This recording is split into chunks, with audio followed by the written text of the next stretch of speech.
Ouais, je l'ai Timoné, c'est Mousson, on se retrouve aujourd'hui pour une nouvelle vidéo anecdote. Il y a quelques jours, j'ai fait le listing des différents accidents que j'ai eu dans ma vie, et des blessures aussi. Et je me suis dit, mais il y a cher moyen de vous faire une petite série là-dessus. Ça peut être cher drôle. Donc si t'es chaud, je vais te raconter tout ça maintenant. Je t'invite pour soutenir la chaîne à laisser ton like, un commentaire et à partager la vidéo. Et nous, on est parti. Dès que j'ai ouvert la bouche, le ciel s'est assombri. On a lancé les Dotensei, je suis entouré de sales zombies. Adepte du multiclonage, dans le rap y'a que des pâles copies. J'arrive comme une invocation, j'ai atterri là, j'ai pas compris.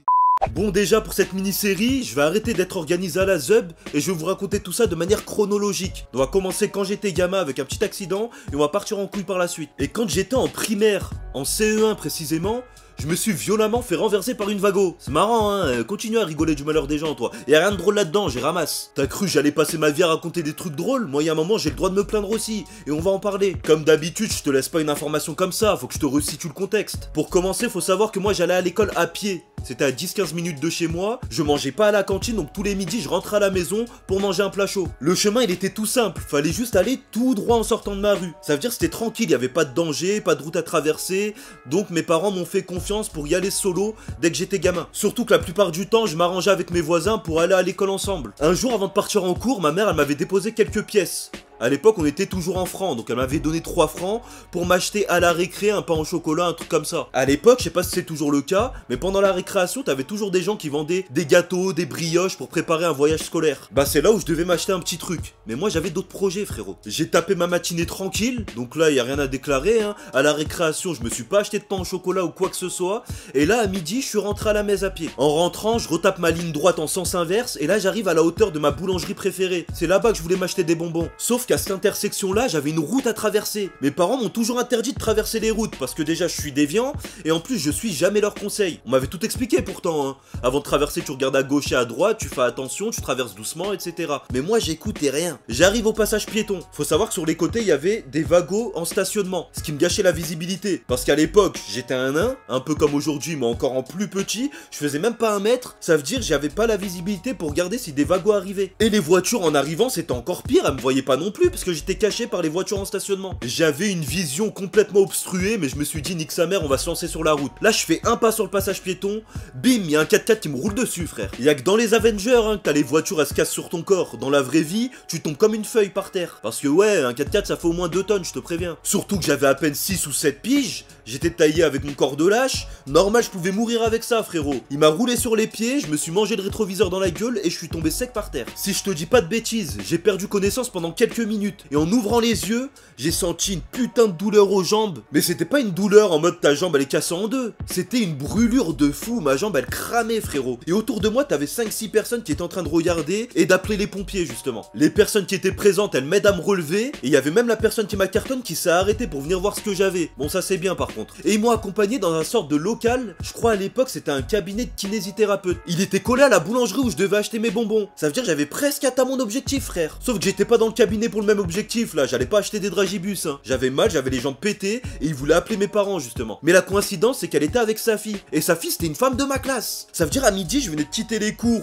où j'étais en cours avec elle et derrière elle me renverse. C'est quoi ce toupet? Dans le cabinet ils ont pris mes coordonnées pour pouvoir appeler mes parents. Et là mon premier réflexe c'est d'avoir peur, frère. Parce que moi j'ai été éduqué dans un truc où même c'est toi qui es victime de la connerie, et ben c'est toi qui es fautif. Mes parents leur réflexe c'est de gifler et de parler après. Sauf que ça appelle ma mère. Ça lui dit votre fils s'est fait renverser. Elle arrive dans le cabinet en pleurs. Pour elle, elle pensait que j'étais mort. Elle m'a retrouvé avec une arcade ouverte et une jambe que je pouvais plus bouger qui avait doublé de volume. Mon père nous récupère en wagon et là direction les urgences. J'en ai un sacré mauvais souvenir. Rappelez-vous, j'avais 7 ans, un corps de lâche et il y a un 4x4 qui vient de me rouler sur les pieds. J'arrive aux urgences normalement, hein, je dis ça comme ça. Mais le premier réflexe c'est de t'envoyer faire des radios. Parce que c'est sûr que ma jambe elle était cassée, frère, y a pas besoin d'avoir un bac plus 5 pour ça. Non, là je suis tombé sur un vieux pélo. Il m'amène dans son vieux cabinet pour me dire des vieilles choses. Il a commencé à me faire un interrogatoire mais des questions qui servaient à rien. Comment tu t'es fait ça? Pourquoi? Où? On s'en bat les couilles, frère. À un moment il me dit, bah écoute, si tu veux que je sache ce que t'as, essaye de marcher. Encore une fois, je viens de me faire renverser par une voiture.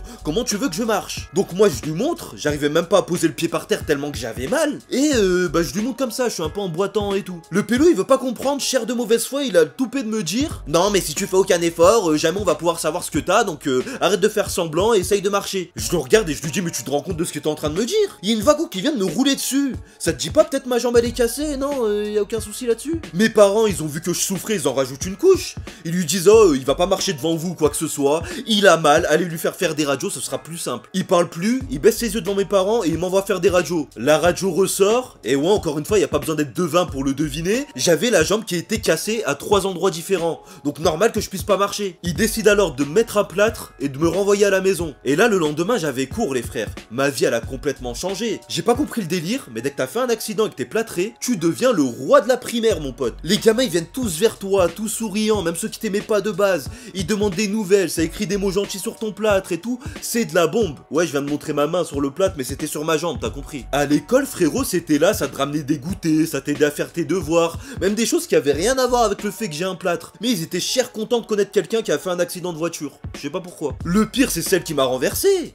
Elle était contente de dire aux gens, eh ouais, c'est grâce à moi qu'il a un plâtre. Reste tranquille, cousine, grâce à toi ou à cause de toi. Bref, la vie sur cette période, elle pétait sa mère. Sauf quand c'était pour aller en cours. Parce que oui, j'avais des béquilles. Et pour y aller à pied en béquilles, c'est long, mon pote, et c'est fatigant. Et je sais, tu vas me dire, oui, mais il y a tes parents. Non, mon père, il travaillait, ma mère, elle a pas le permis. Donc elle va pas m'accompagner en me portant sur son dos, c'est impossible. Fallait juste que je parte une demi-heure plus tôt pour aller à l'école à chaque fois. Bref, quelques mois plus tard, tout va mieux. Et là, je retourne aux urgences pour enlever mon plâtre. Encore une fois, je suis tombé sur un putain d'incompétent. Le pélo, pour retirer mon plâtre, il sort une petite roulette en acier, tu vois, qui permet de scier justement la matière. Mais moi, j'avais pas confiance, frère.